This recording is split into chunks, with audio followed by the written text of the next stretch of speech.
ascender al cielo. Y se fijan, a veces la iglesia tradicional tiene a Cristo ahí en una cruz. Tiene al Cristo, tiene un Cristo. Y ya. Pero en realidad la obra de Cristo fue el morir, el resucitar y el ascender. Por ejemplo, cuando hablamos de la salvación, yo acostumbro a hablar a alguien más de Cristo, pero querías que me sentara aquí. Está incluida, yo termino así. Bueno, el cielo es un regalo. El cielo es un regalo. No hay nada que hagamos para ganarlo ni para merecerlo. Pero el hombre es pecador. Y Dios, que es juez justo, santo, en Jesús arregló el problema del pecado. En Jesucristo, Él es Dios y Él es hombre. Él murió y resucitó, ¿sí? Pero fue a preparar un lugar para nosotros. Dice, aquí yo voy a preparar lugar para que donde yo esté vosotros también estés. Porque la gente se conforma con elegir o entender que Cristo murió por nosotros y hasta ahí. Pero cuando hablamos de la muerte de Cristo va ahí en la muerte en nuestro lugar. Pero la obra de Cristo termina, es más, para muchos la obra de Cristo, para muchos teólogos, no ha terminado, porque todavía no nos tiene en esas moradas que tiene prometidas para nosotros. ¿Lo cambió? Entonces, uno, la muerte. Te me gusta contar. La muerte de Cristo. Híjole, ¿cómo ilustrar la muerte de Cristo? En primer lugar, si no hubiera muerte, no hubiera, sin derramamiento de sangre, dice Levítico, sin derramamiento de sangre no hay remisión de pecados. Entonces, la importancia de Cristo está basada en esa necesidad. Si Cristo no derrama su sangre, no fuéramos salvos. Una. ¿Sí? Ahí encontramos esa parte. Ahora, ¿qué si alguno de nosotros dijera de valiente? No, pues yo pago por mi vida. Bueno, tendría que leer Levítico del 1 al 7 para entender el sacrificio de Cristo. Por ejemplo, los corderos que eran llevados al sacrificio, pues tenían que ser perfectos.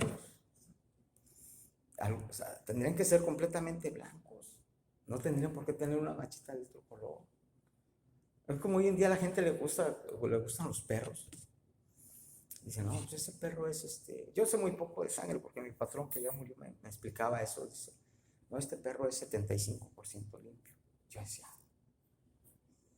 ¿y cómo le haces para que sea 100? Dice, pues tienes que traerle a este perro, a esta perra tienes que cruzarla con un perro que sea 100%, pero no te va a salir 100% limpio, te va a salir un 85%.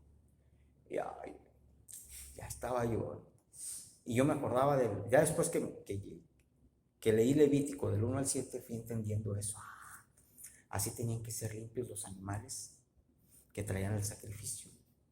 100% limpios. Limpios en su raza. Había animales, hoy en día no sé si les ha tocado ver un perro que chuequea. Y no, ese si fuera cordero no pasaba al sacrificio. Y como nosotros nacimos en pecado, nosotros no podemos pagar en una muerte la redención. Porque sería como que me hablas y me dices, hazme este trabajo. ¿Qué? Y me pagas con un cheque en blanco. Y en ese rato me pagas. Pero yo llego al banco y me dicen, tenga su cheque, no tiene fondos. Y entonces me doy cuenta que no me pagaron. ¿Sí? ¿A quién le han regresado algún cheque? A mí me regresaron hace poco uno porque yo no vi. Aquel ya sabía. José Luis Noyola. 10 años haciendo mi cheque semana por semana y ponerle José Luis. Entonces llego y dice, señor, ¿usted no es José Luis? No, yo soy Enrique. Este cheque está a nombre de José Luis Noyola. Ay, Dios mío. Ya ahí voy a ver la cuadra. Imagínate que llegas ante Dios y dices, yo pagué, pues sí, pero tu vida no estaba en condiciones de ofrecer, ¿no? Un sacrificio. Entonces y dices, ay, y todo lo que sufrí. Esa es la importancia. Hay un canto que a mi esposa le gusta mucho. Dice, que si en el cielo, ¿cómo era? Yo me gozo porque él pudo exclamar. Generación de Jesús, hermano, sé que lo recuerda, que le gustaba. Si en el cielo Dios no hubiera encontrado un ser que quisiera pagar. Vamos a ajustarnos un poco en la redención. Cuando en el Antiguo Testamento una persona debía mucho, esa persona decía, pues ya no tengo para pagar, tenía que irse a trabajar con la persona a la que le debía como esclavo por 7 años. Haga cuenta, 7 años. Vamos a comparar 7 años en la cárcel. ¿Te imaginas? Ni lo mande Dios. Llego yo a la cárcel ahorita en 7 años. Gaelito va a cumplir 2. Y salgo cuando tenga 9. Va a salir y va a decir, ¿este quién es? Bien. Entonces, o al revés, o que ya tenga 9 y que salga, y que ahora le allá va el Quique a la cárcel y salga 7 años cuando tenga 16 años. Todas las experiencias escolares, los deportes y todo eso, no voy a estar ahí. Y se pierde 7 años de la vida de él. Entonces tenía que venir un pariente del deudor, pero ese deudor primero tenía que querer. Es que no, si yo quiero pagar tu deuda. Y luego tenía que poder.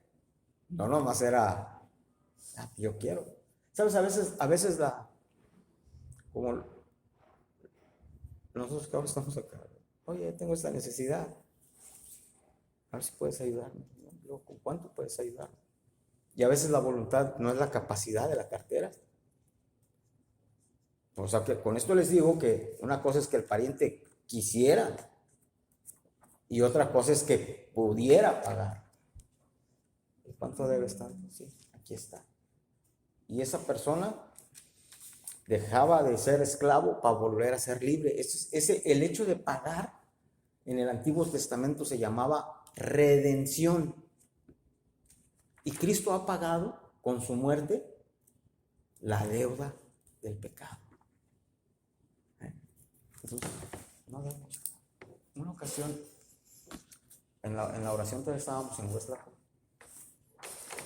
Y en estos días de festejo, le digo a mi esposa, vamos a Laijo para cenar. Ah, sí, vamos. Y de lejos yo veo que mi esposa está ahí. Yo sé que dijo, bueno, es que ustedes parecen candidatos en campaña. Todo muy bien. Les saludan. Ah, bueno, pues sí. Y ya se acercan las personas. ¿Cómo están, hermanos? Bien. Ah, bueno. Y ya se despiden. Ya ellos iban, nosotros llegando y ellos iban yendo. Y cuando, pues terminamos. ¿Qué vamos a pedir? Esto y eso. Wiri, la plática. Más café. Échale. Hoy, ¿sabes qué? Pues vamos, reina. Y a la hora le hablamos a la persona y nos dice, le digo el ticket, dice, señor, su ticket ya no está. Alguien lo pagó. Y nos han pasado varias veces. Y dije, ya está pagado. La Biblia dice que Jesús, a la hora de morir, dijo en aquel idioma que él habla, tetelestai, consumado es, ya está pagado. No te debe nada, ¿sí? No debes nada. Otra manera de ilustrarlo es que había una persona que había descuidado a su papá. Su papá murió. Bueno, pues, yo me metí en la cabeza que se va a morir el mío. Y dice mi esposa, con ella se me murió, ya se fue. Y este hombre después traía cargos de conciencia y decía, ¿cómo voy a ser libre de este problema de conciencia? Y él veía a un anciano, iba y le compraba de comer. Tenga, buen anciano. Y no, pues muchas gracias, así, y voy para mi casa, no creo, tenga para el pasaje. Y él decía, este hombre con cargos de conciencia, es que sí siento que Dios me ha perdonado. Y él creía que haciendo algo iba a conseguir el perdón de Dios. Y esto no funciona así, porque ya Jesucristo pagó en la cruz del Calvario la deuda de pecado que nosotros teníamos. No debes nada. Digo, no, yo como quiera cené tan rico. Yo traía dinero para pagar esa cuenta. Si no le digo a mi esposa, vamos a la casa y me haces un huevo con chorizo. O lo hago yo. Pero yo traía dinero para pagar. Pero quiero aclararles que una deuda de pecado nadie la puede pagar. Por eso es su importancia. Ahora, su significado. Hay una relación verdadera entre el hombre y su hacedor. Algo ocurrió para destruir esta relación. Para entender eso de que algo ocurrió para entender que algo destruyó esta relación, tendríamos que leer Génesis capítulo 3, ¿sí? La historia de la caída del hombre. ¿Sí? No solo está el hombre alejado de Dios y existe ahora esa diferencia en relación a Dios, sino que el carácter, ¿sí?, de Dios se ve reflejada en esa relación.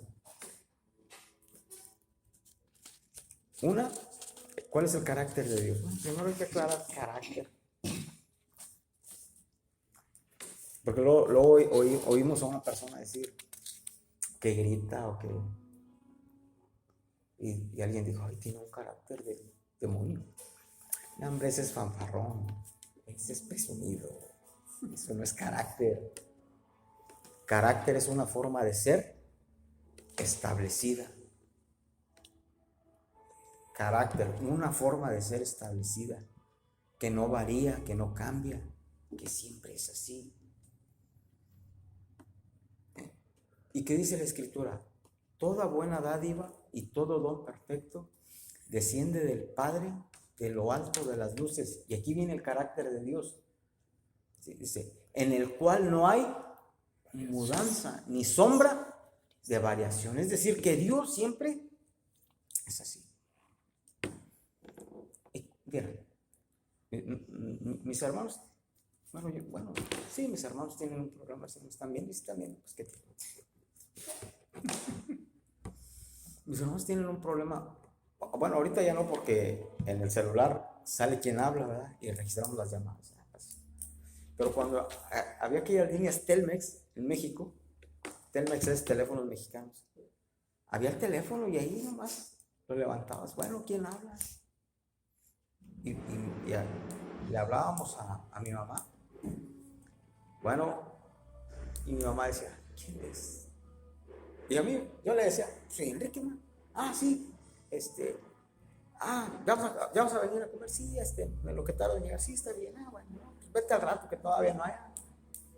Entonces, y mis hermanos también le hablaban, pero aquellos se enojaban. Bueno, y mi mamá, con mucha pena, ¿quién es? Pues soy tu hijo, pues sí, hijo, pero todos tienen la misma voz de borracho de tu papá. Es que sí dicen así dice. Y sí, todos tenemos el mismo timbre de voz. Entonces, ¿cuál era el punto? Y luego nos veían caminar y decían, caminan igual que el papá.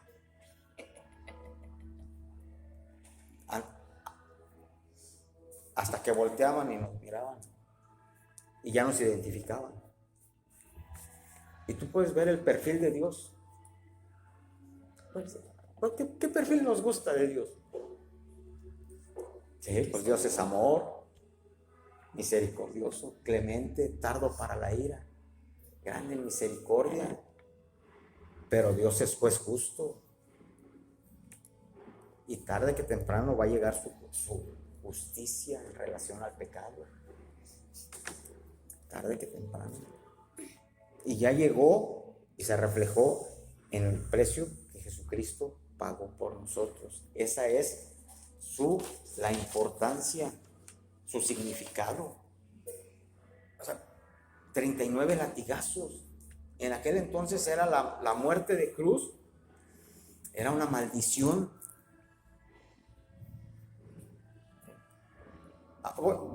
Perdón, Conchita, perdón, hermano, pero voy a usar su. No sé si le llamaba la atención de niña, no sé, porque eso no lo hemos platicado. Pero dicen que a veces a los hijos hay que llamarles la atención fuerte según era la llamada, el error que cometían. De verdad. Hasta ahí nada más. Mi hermano un día, fíjate, el que sigue de mí, lo vieron en la calle, en horas de escuela. Y luego, pues, ojalá yo hubiera dicho que me platicó la vecina, oiga, vi a Roberto allá. No, mi mamá lo vio. Y pues luego, a ver, Enrique, ¿y tú qué? Yo estaba en la clase. Y es más, aquí estoy haciendo tareas. Pero es que no lo viste, no, pues no está en mi salón, está en su salón. No, le pusieron una recia y aparte lo castigaron sin salir, no sé qué.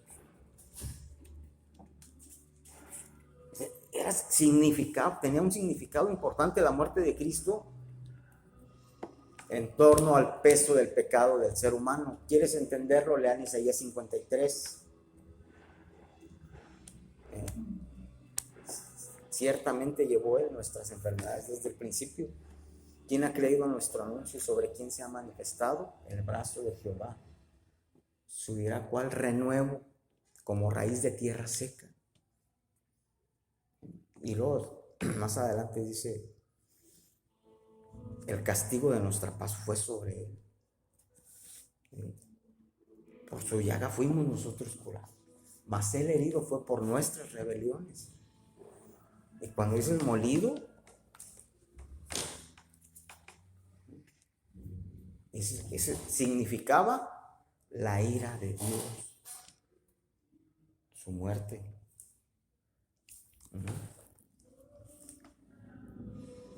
Ahora vamos a ver. No, ya no tengo tiempo. La resurrección de Jesucristo. En una semana van a salir muchas predicaciones de la resurrección de Jesucristo. Pero hay cosas claves que tenemos que entender. ¿Por qué fue importante la resurrección de Jesucristo? El hecho y realidad.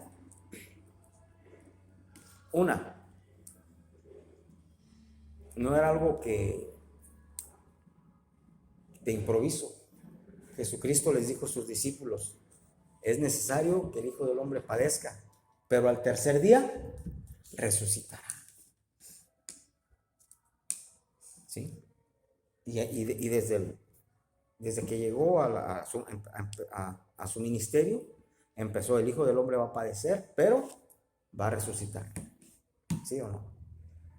Entonces no era... Pero mira, si Jesucristo no hubiera resucitado, hubiera quedado como un inventor que hizo algo por la humanidad y ya. Hasta ahí. Pero como era una muerte extraordinaria por la expiación del ser humano, tenía que presentarse la resurrección. Una resurrección extraordinaria. Piense un poco en las resurrecciones que había habido antes, desde el Antiguo Testamento. En el ministerio de Elías aparece una resurrección. El hijo de la viuda de aquella que lo alimentó por tanto tiempo. Y ella le reclama y le dice, yo te pedí que vinieras. Mira, te recibí, en mis palabras estoy diciendo, te recibí, te cuidé, te alimenté. Y mira lo que recibo. se muere mi hijo. Y lo saca, él se pone encima y resucita. Eliseo pasa sobre un lugar, le dice, y ella le dice, hazle un aposento a este hombre para que more con nosotros. Y ya, se queda ahí, lo alimentan igual. Y le dicen, Elías, pues, ¿qué quieres? No, yo nada, yo sí estoy un hombre. Dios te va a dar un hijo. Pasa el tiempo y el hijo se muere. Y ella dice, ¿pedí yo a Dios un hijo? También te cuidé, te alimenté, te construimos. Y Dios me manda un hijo y ahora me lo quita. Y ora por él y resucita. Y así podemos buscar más en la Biblia.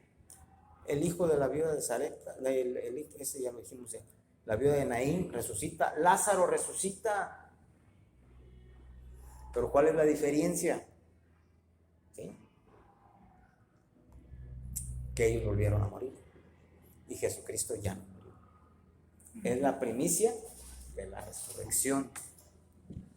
Esa es la importancia.